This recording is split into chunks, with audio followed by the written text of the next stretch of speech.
Hello friends, இன்றைக்கி நம்ம சேனலில் ரொம்ப ஹெல்த்தியான ஒரு வறுவல் ரெசிபி தான் பார்க்க போகிறோம். வாங்க வீடியோக்குள்ளாடி போகலாம்.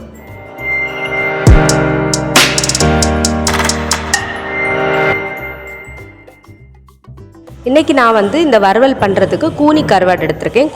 கூனி கருவாடு யாருக்கெல்லாம் தெரியும் அப்படிங்கிறத மறக்காமல் கமெண்ட் பண்ணிக்கோங்க. தெரியாதவங்க பார்த்துக்கோங்க. இதுதான் கூனி கருவாடு. எங்கள் ஊர் சைடில் தேங்காய்பட்டினம் மாத்தாண்ட அந்த ரோட் சைடில் சென்னித்தோட்டம் அப்படின்னு ஒரு இடம் இருக்குது. அந்த இடம் பக்கத்தில் மெயின் ரோட்லேயே நிறையவே கருவாடு வச்சுருப்பாங்க. அதில் கூனி கருவாடு நிறைய வச்சுருப்பாங்க. ஸோ இன்றைக்கி அங்கேருந்து நான் 50 ரூபாய்க்கு போல் கூனி கருவாடு வாங்கிட்டு வந்திருந்தேன். அதை ஃபஸ்ட்டு வாஷ் பண்ணி தண்ணியில் ஊற வச்சுக்கோங்க. ஒரு 10 மினிட்ஸ் கிட்ட ஊற வைங்க. அப்போ தான் அதோட வேஸ்ட் எல்லாம் இலை வரும். அப்போ நம்ம மண்ணெல்லாம் இருந்துச்சுன்னா அதில் க்ளீன் பண்ணி எடுத்துக்கலாம். அப்புறமா ஒரு கடாய் எடுத்துக்கோங்க. கடாய் ஹீட் ஆனதுமே 2 ஸ்பூன் அளவு கோகோனட் ஆயில் எடுத்துக்கோங்க. அப்புறம் ஆயில் ஹீட் ஆனதுமே கடுகு ஆட் பண்ணிக்கோங்க. நான் பேசுகிற சவுண்ட் உங்களுக்கு கேட்குதா இல்லையான்னு மறக்காமல் கமெண்ட் பண்ணிக்கோங்க. எங்கள் வீட்டு பக்கத்தில் கன்ஸ்ட்ரக்ஷன் ஒர்க் நடந்துகிட்ருக்கு. ஸோ இந்த வறுவல் பண்ணுறதுக்கு நான் முக்கியமாக என்ன எடுக்கிறேன் அப்படின்னா முருங்கைக்கீரை எடுத்துக்கோங்க. ரொம்ப சூப்பராக இருக்கும் முருங்கைக்கீரை போட்டு நம்ம வறுவல் பண்ணோம்னா. இப்போ அதுக்கு அப்புறமா பெரிய வெங்காயம், பச்சை மிளகாய், அப்புறமா தாளிக்கிறதுக்கு பூண்டு, கொஞ்சம் கரி லீவ்ஸ், அப்புறமா வரமிளகா ஆட் பண்ணி அதை அந்த ஆயிலில் ஹீட் ஆனதுமே ஆட் பண்ணிக்கிறேன். கடுகு போட்டுனதும் அப்புறமா கட் பண்ணி எடுத்து வச்சுருக்க ஆனியன், பச்சை மிளகா ஆட் பண்ணி வதக்கி விட்டுக்கோங்க. வீடியோவில் நிறையவே நாய்ஸ் கேட்டிருக்கோம். ஸோ அட்ஜஸ்ட் பண்ணிக்கோங்க. நேற்றுக்கு அதனால தான் நான் வீடியோ அப்லோட் பண்ணல. ரொம்பவே சவுண்டாக இருந்துச்சு. ஸோ ஆனியன் நல்லா ஃப்ரை ஆனதுமே இப்போ நம்ம நேரமே ஊற வச்சுருந்தோம் இல்லையா, அதை நல்லா அழுக்கெல்லாம் அதுலேருந்து இலை வந்துருக்கும், க்ளீன் ஆகிருக்கும். அதை லைட்டாக அப்படி புழிஞ்சு எடுத்து தனியாக வச்சுக்கோங்க. இப்போ ஆனியன் இந்த அளவு வதங்கினது அப்புறமா நம்ம முருங்கை இலை நிறைய பேர் கட் பண்ணி ஆட் பண்ணுவாங்க. நான் முழுசாக தான் ஆட் பண்ண போகிறேன்.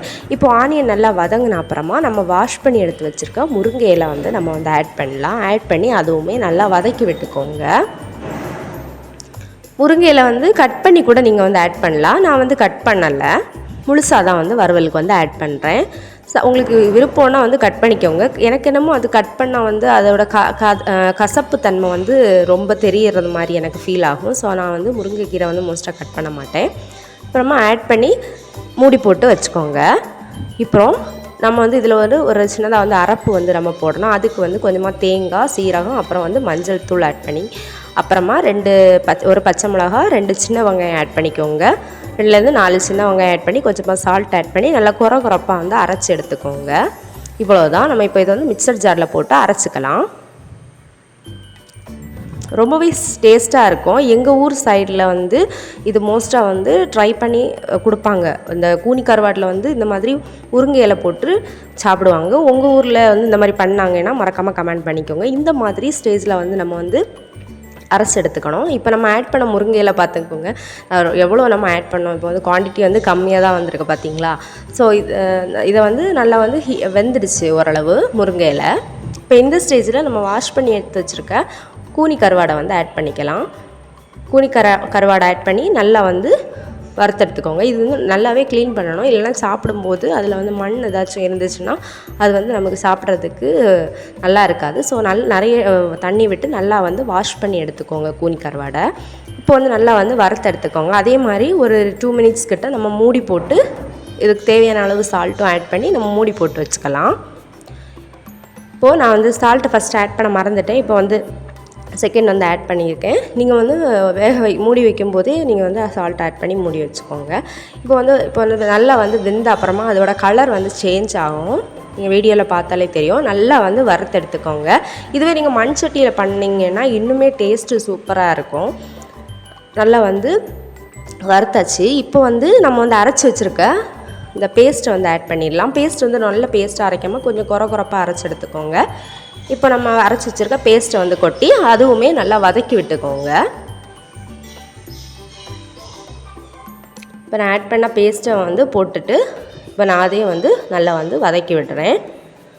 ரொம்பவே டேஸ்ட்டாக இருக்கும். அப்புறமா முருங்கை இலையில் நிறையவே சத்து இருக்குது உடம்புக்கு. அது நான் சொல்லணும்னு இல்லை, உங்களுக்கே நிறைய தெரியும்.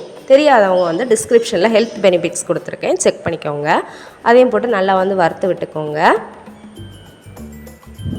சூப்பராக வந்து இப்போ நம்ம அரைப்பு ஆட் பண்ண அப்புறமா வந்து ஸ்டவ் வந்து லோ ஃப்ளேமில் வைக்காமல் ஹை ஃப்ளேமில் வச்சு நல்லா வந்து கிண்டி விட்டுட்டே இருந்தீங்கன்னா ஒரு 2 மினிட்ஸில் வந்து நம்மளோட வறுவல் வந்து சூப்பராக ரெடி ஆயிரும். கண்டிப்பாக இது உங்கள் வீட்டில் நீங்கள் ட்ரை பண்ணி பார்த்து எப்படி இருந்துச்சு அப்படிங்கிறத மறக்காமல் கமெண்ட் பண்ணிக்கோங்க. ரொம்பவே சூப்பராக இருக்கும், டிஃப்ரெண்ட்டாக இருக்கும். கண்டிப்பாக வீட்டில் ட்ரை பண்ணி பாருங்கள்.